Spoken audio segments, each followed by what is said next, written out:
सभी को नमस्कार और सभी को चेट्री चंद्र की शुभकामनाएं। मैं यहाँ पर पहले भी आता रहा हूँ।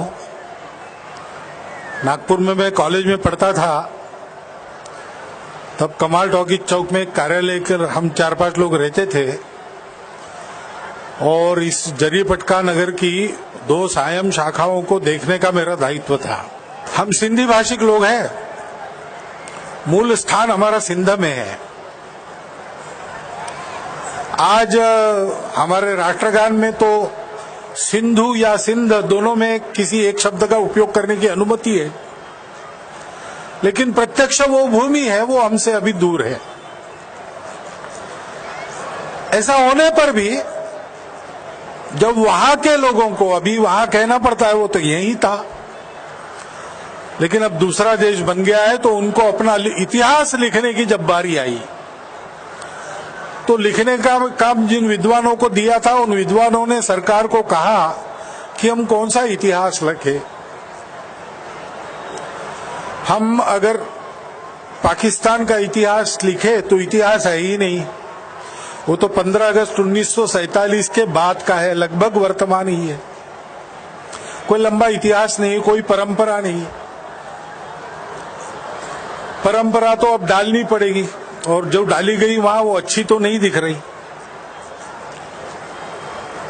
या हम इस्लाम को मानने वाले तो इस्लाम का इतिहास बहुत ज्यादा पुराना नहीं है, 1500 वर्ष ज्यादा से ज्यादा खींचतान कर जाएगा। हम अगर दुनिया के प्राचीन इतिहास वालों देशों में बैठना चाहते हैं तो हमको अपना इतिहास सिंधु सभ्यता से शुरू करना पड़ेगा। उसमें ये सारी बातें आती है और वो हमारे जीवन को गौरव देती है। ये जो सिंधु सरस्वती सभ्यता, आजकल उसमें सरस्वती जुड़ गई है, क्योंकि वो केवल सिंध तक मर्यादित नहीं थी। भारत में जगह जगह उस प्रकार के स्थान मिले हैं, यहां तक कि तमिलनाडु तक भी स्थान मिले हैं। तो अब इतिहास के विद्वानों ने जो सत्य को बोलना चाहते हैं, उन्होंने ये कहना शुरू कर दिया है कि आज हम जिसको भारत कहते हैं या जिसको हिंदू समाज कहते हैं, उसके मूल में ये सिंधु सरस्वती सभ्यता है। तो हम सब लोग उस अपनी सभ्यता से भी, अपनी इस सिंधी भाषा से भी और अपने मूल स्थान सिंध प्रांत से भी संपूर्ण भारत से जुड़े। यही विशेषता है। हर जगह हर उत्सव को हम विविधता के उत्सव के नाते मनाते हैं। तो ये आवश्यकता नहीं है कि चेट्री चंद्र का महोत्सव केवल सिंधी भाषिकों का होकर रह जाए, वो हम सबका महोत्सव है।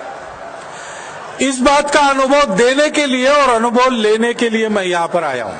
आयोजन भारतीय सिंधु सभा ने किया है, आते सभी लोग हैं, यहाँ का आनंद सब लोग उठाते हैं। सिंधी भाषा मजबूत रखेंगे, भारत की सारी भाषाएं मजबूत होगी। इसलिए घर के अंदर अपनी मातृभाषा में शुद्ध बोलना, ये अभ्यास करना। अपने मातृभाषा में जो जो साहित्य आज तक बना है प्राचीन समय से अब तक, उसका पठन पाठन करने की परंपरा घर में चलाना, ये हम सब लोगों ने करना चाहिए। दाल रोटी खाते हैं तो दाल पकवान भी खाते हैं। फर्क क्या है भाई? मसालों का फर्क है, और क्या है? पूरी के साथ दाल खाना और पकवान के साथ दाल खाना, इसमें क्या है? कड़ी भात तो सारे भारत में चलता है, नाम अलग अलग है और बनाने की पद्धति थोड़ी थोड़ी अलग है।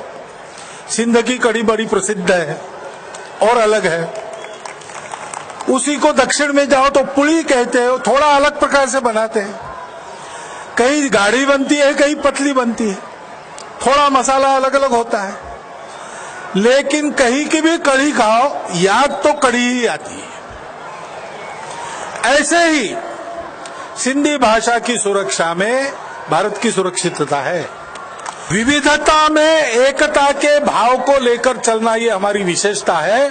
उसको ध्यान में रखकर हम विविधताओं की सुरक्षा करेंगे और उनके उत्सव मनाएंगे तो हमारी राष्ट्रीय एकता सुरक्षित होगी। यह सब काम हमको मिलकर करना पड़ेगा।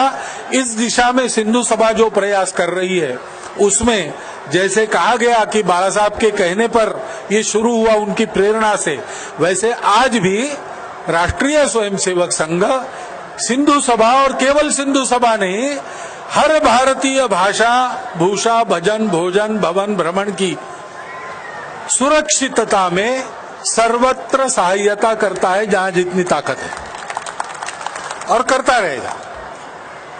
मैं आपके पास यही प्रेम लेके आया हूं। चेट्री चंद्र का उत्सव है, मूल उसका सिंध प्रांत से है, लेकिन वो नए वर्ष की शुरुआत है। वर्ष प्रतिपदा उसी समय होती है, युगादि दक्षिण में उसी समय मनता है, विक्रम संवत उसी से प्रारंभ होता है। ये सब मूल में एक है। काल के प्रवाह में रूप अलग अलग हो गए, लेकिन एक ही भाव को व्यक्त करने वाले ये सारे रूप है। इन रूपों का भी हम आनंद ले और रूपों के अंदर जो एक भाव छुपा है उस एक भाव के साथ एकाकार होकर हम सब एक समाज के नाते एक मातृभूमि को लेकर खड़ा रहे। ऐसा अगर हम करेंगे तो मुझे ये लगता है कभी कभी कि आज 14 अगस्त को आपको काला दिन मनाना पड़ता है। हो सकता है 20-30 सालों के बाद एक दिन वह भी आएगा कि किसी 14 अगस्त को हम अपने गौरव का दिन, हम लोग पहले आए तब शरणार्थी कहे गए गलती से, उस समय भी हमको ये शब्द पसंद नहीं था। अरे अपना भाई किसी विपत्ति के कारण भाई के घर में आए वो शरणार्थी होता है क्या? उसको ज्यादा से ज्यादा हम पाहुना कह सकते हैं, लेकिन वो तो अपना भाई है। रह गया तो भी अपना भाई है, उसका अपना घर है। किसी भाषा का बोलने वाला हो, सारा भारतवर्ष उसका घर है, तो कोई शरणार्थी नहीं है। हम पुरुषार्थी तो है ही, लेकिन परमार्थी भी है। और पुरुषार्थ को हमने दिखा दिया और परमार्थ को भी सारे जगत को सिखाएंगे। इस प्रकार का हौसला लेकर हम बढ़ने लगेंगे।